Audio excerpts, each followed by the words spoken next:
Ready start.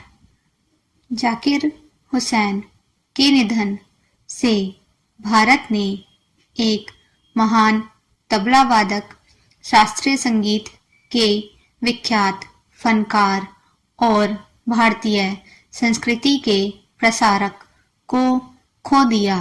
वह जितने बड़े कलाकार थे उतने ही बेहतरीन इंसान। उन्होंने बचपन से ही तबला वादन शुरू कर दिया था और कम उम्र में शोहरत की बुलंदियों पर पहुंच गए थे। उन्होंने तमाम दिग्गज कलाकारों के साथ प्रस्तुतियां दी। देश में भी और विदेश में भी उन्होंने अपने पिता की पीढ़ी के दिग्गज फनकारों के साथ भी काम किया और नई पीढ़ी के उभरते कलाकारों के साथ भी उन्होंने तबले को देश और दुनिया में पहचान तो दिलाई ही, उसे लोकप्रिय बनाने का भी काम किया। उनका नाम तबले का पर्याय बन गया था और पूरी दुनिया उनके नाम से परिचित थी। वह उस्ताद कहलाते थे लेकिन खुद को सदैव शागिर्द मानते थे। वह इतने प्रतिभाशाली थे कि उन्होंने 7 साल की उम्र में अपना पहला कॉन्सर्ट किया और 12 साल की उम्र से विदेश में कार्यक्रम करने शुरू कर दिए। जाकिर हुसैन बेहद हंसमुख और मिलनसार इंसान थे। वह जितना आदर बड़ों को देते थे उतना ही छोटों को प्यार देते थे।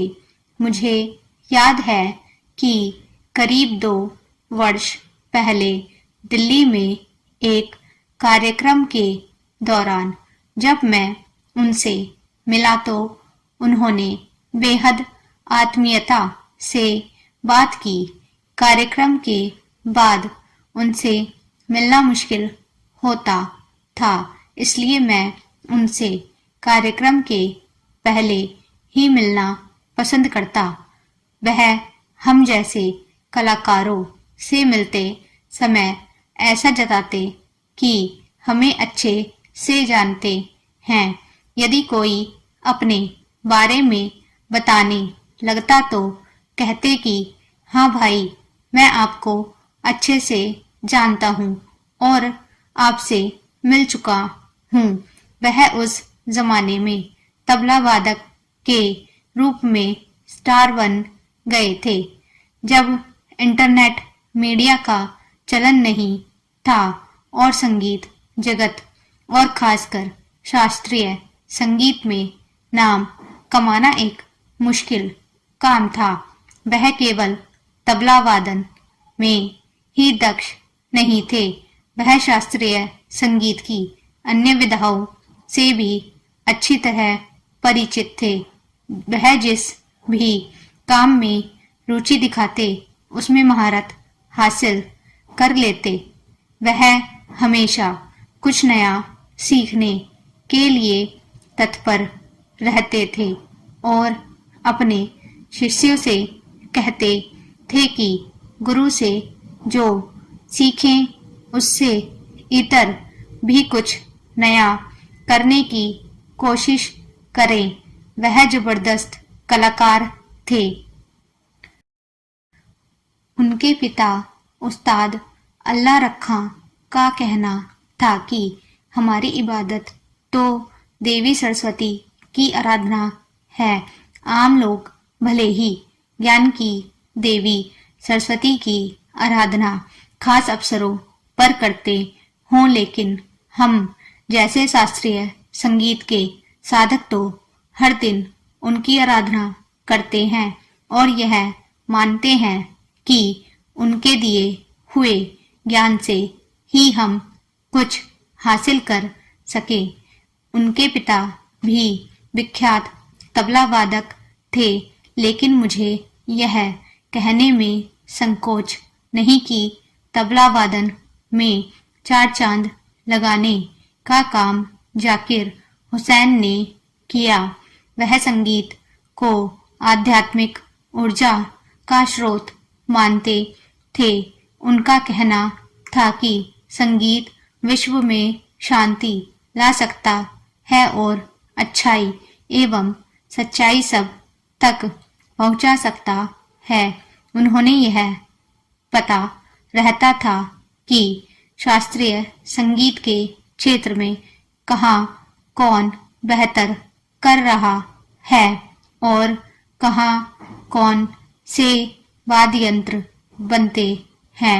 एक बार फेस्टिवल ऑफ इंडिया के तहत जेनेवा में आयोजित एक कार्यक्रम में डागर बंधुओं और पंडित शिव कुमार शर्मा के साथ जाकिर हुसैन की प्रस्तुति होनी थी। अपने गुरुओं के साथ में भी वहाँ था। कार्यक्रम के पहले कुछ स्थानीय लोग ड्रम नुमा वाद्य यंत्र लेकर आए और जाकिर हुसैन से बोले, यह भी नई तरह का तबला है। उन्होंने वह बजाया और फिर उन्हें समझाया कि यह वाद्य यंत्र कैसे तबला से अलग है और उसकी खासियत क्या है। मैं जब भी उनसे मिला, उनसे कुछ न कुछ सीखने को मिला। वह जहाँ भी जाते खुद को वहाँ के माहौल में ढाल लेते। वह विदेश में भी स्टार कलाकार का दर्जा रखते थे। उन्होंने विदेश में भारतीय संस्कृति के प्रचार प्रसार में जैसी भूमिका निभाई, उसकी मिसाल मिलना मुश्किल है। उनकी सादगी, उनकी संगीत साधना और उनका जीवन भारतीय संस्कृति का परिचायक था। यह उनकी लोकप्रियता का कमाल था कि उन्होंने कई उत्पादों के लिए विज्ञापन भी किए। जाकिर हुसैन जितने भारत में लोकप्रिय थे, उतने ही विदेश में भी। पश्चिम में उनकी पहचान एक महान भारतीय संगीतकार के रूप में भी थी। उन्होंने कुछ फिल्मों में संगीत भी दिया। इनमें हिंदी फिल्में भी हैं और हॉलीवुड फिल्में भी। उन्होंने हिंदी और अंग्रेजी की फिल्मों में अभिनय भी किया। उनका कहना था कि उन्होंने अभिनय इसलिए किया क्योंकि कुछ नया सीखना चाहते थे। वह अमेरिका में बस गए थे। वह वहाँ युवाओं को तबला वादन सिखाते थे और भारतीय संगीत के बारे में पढ़ाते थे।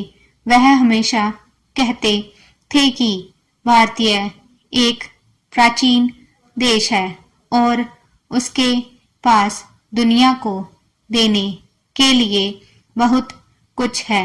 वह यह मानते थे कि देवी सरस्वती की उन पर खास कृपा है। उनका यह किस्सा खूब प्रचलित है कि उनके जन्म के बाद उनके पिता ने किस तरह उनके कान में तबले की थाप सुनाई थी। स्टॉप।